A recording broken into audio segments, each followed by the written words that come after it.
एक रील पे आपने कहा था कि जब भी आपकी सास हो या ननद हो, तो अगर आपका घर है, आप जब एक बार शादी करके आती हैं तो वहीं पे रहा करो।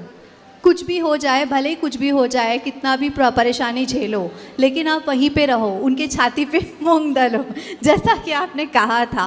तो मेरे केस में पूरा ही अलग हो गया है महाराज जी। मतलब मैं वहाँ पे रह के भी ऐसा लग रहा था कि मैं नहीं हूँ, मेरी कोई कह सकते कि कोई बातें नहीं सुनना, या उनके हिसाब से सारी चीज़ें होती है। जो मेरी ननद कह देती है वही चीज़ें वो मेरी माता जी करती है, मेरी सास करती हैं।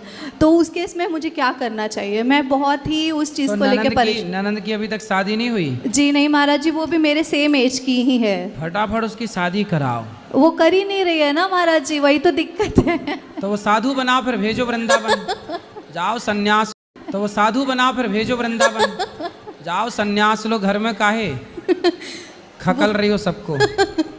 मैंने इस चीज़ में मैं कुछ नहीं कह पाती हूँ, क्योंकि मुझे डर लगता है कि अगर मैंने कुछ कहा तो वो मुझे ही चढ़ बैठेगी मुझ पे।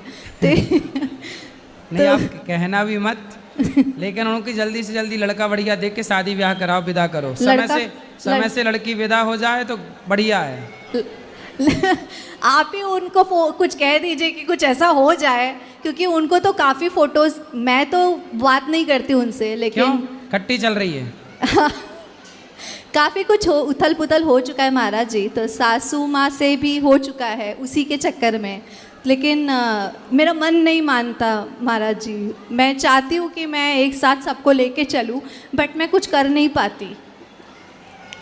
सही है, जब माँ अपनी बेटी के चक्कर में पड़ जाती है ना, तो फिर वो दोनों माँ बेटी दोनों गुरु शिष्य हो जाते। मैं अभी वहाँ से अलग रहती हूँ महाराज जी। हाँ, आप अलग ही रहो बिल्कुल, क्योंकि बहुत दिक्कत हो गई थी महाराज जी इस वजह से। तो मैंने कुछ गलत तो नहीं किया, क्योंकि नहीं मैं अलग रहो। तो आपकी सास आपसे बात नहीं करती? नहीं महाराज जी, यहाँ आने से पहले, वृंदावन से आने से पहले मेरी बेटी एडमिट हो गई थी। हाँ। काफ़ी उसे इन्फेक्शन हो गया था ब्लड में, तो जिस वजह से हमने उसको एडमिट किया था।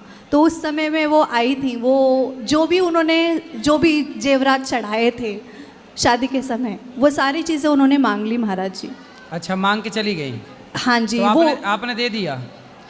हाँ, मैंने दे दिया, क्योंकि मैं ये नहीं चाहती, मेरे पतिदेव ने कहा कि हमें किसी की बद्दुआ नहीं लेनी है। सही है, सही है, दे दो। तो माँ लेके चल, माँ आई थी कि ननद आई थी? माँ ने मांगा था। तो कितने आपके पति कितने भाई हैं?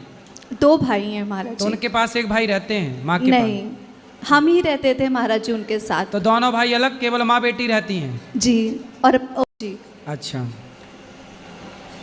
देखो ये होता है, स्त्रियां अपनी बेटी के पक्ष में अपने बेटों से बिगाड़ लेती हैं। बहुत सारा केस है ये, एक पहला ऐसा नहीं है। माँ को आजकल बेटे अच्छे नहीं लगते, बेटियां अच्छी लगती हैं, और बेटे बाहर कर देती हैं माएँ, बेटियों को घर में घुसा के रखती हैं। और सुनो, और बेटी भी अकेली चाहिए, दामाद को भी बाहर करा देती है, तलाक वलाक करा के, चल बाहर।